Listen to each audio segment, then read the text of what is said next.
CBSE board के बारे में आप सबने सुना ही होगा, जिसका फुल फॉर्म है central board of secondary education.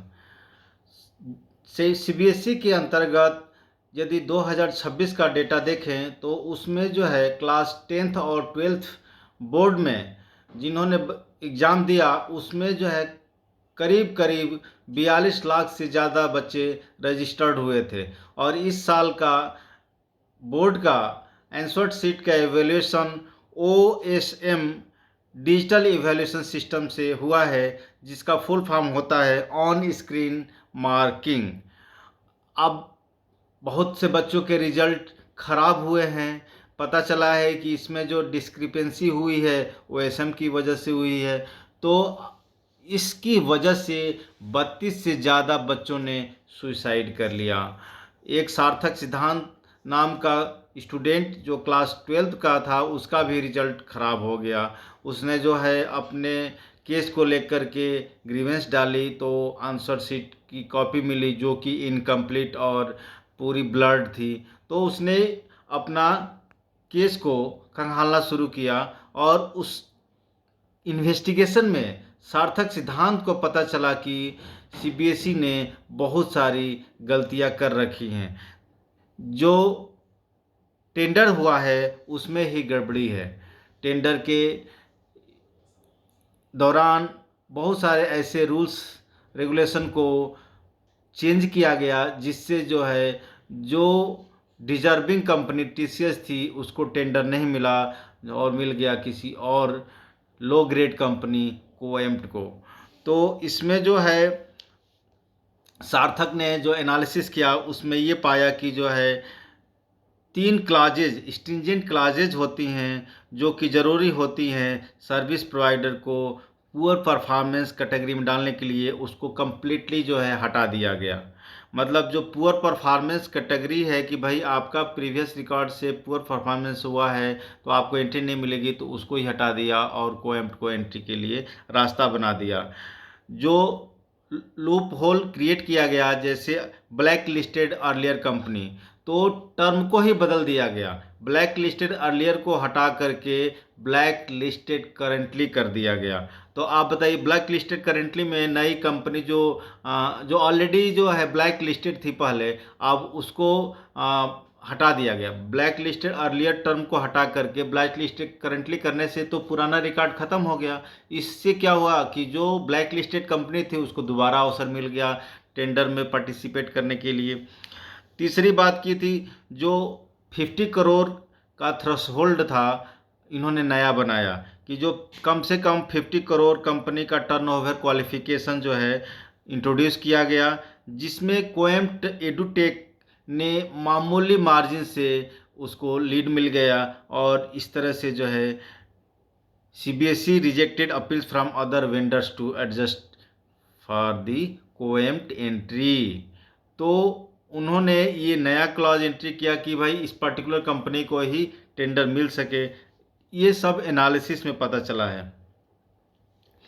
अब जो सॉफ्टवेयर की क्वालिटी OSM सॉफ्टवेयर की क्वालिटी का लेवल जो होना चाहिए 5 लेवल से हटा करके लेवल 3 तक कर दिया गया ताकि जो है ये कंपनी एंट्री मार सके। तो structural the software capability benchmark was significantly lowered dropping the required capability maturity model integration that is CMMI standard from level 5 to level 3। तो लेवल 5 से लेवल 3 कर दिया गया कि इतने से ही काम हो जाएगा। और नतीजा ये रहा कि बहुत सारे बच्चे जो है फेल हो गए। उनकी अच्छी कॉपियों का जो आंसर राइटिंग थी उनका प्रॉपर इवैल्यूएशन नहीं हो पाया।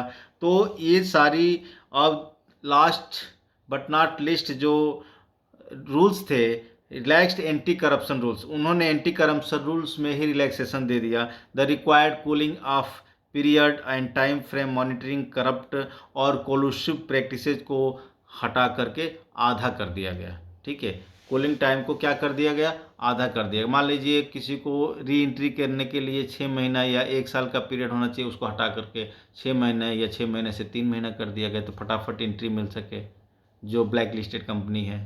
ठीक है, आप समझ रहे हैं। तो इस जब ये खुलासा हुआ और जो है ये सार्थक सिद्धांत ने इस सारे डोजियर को 7 पेजेज डोजियर को पब्लिश किया अपने ब्लॉग पर, तो जो है parliamentary standing committee for education के कान खड़े हो गए, और उन्होंने, जिसमें कि एमपी दिग्विजय सिंह जो कि चेयरपर्सन हैं parliamentary standing committee on education का, उन्होंने जो है संज्ञान लिया और सार्थक के 7 पेजेज डोजियर को रिव्यू किया, और जो है सब्सिक्वेंटली सीबीएसई चेयरपर्सन और यूनियन एजुकेशन सेक्रेटरी को कॉल किया, मतलब समन किया और उनसे आंसर मांगा। तो आप बताइए, इस तरह की जो करप्ट प्रैक्टिसेज हैं न्यू जेनजी जो है बाहर लेकर आ रही हैं। इतनी बड़ी बड़ी एजेंसीज, ईडी, सीबीआई, आईबी, किस काम के लिए हैं?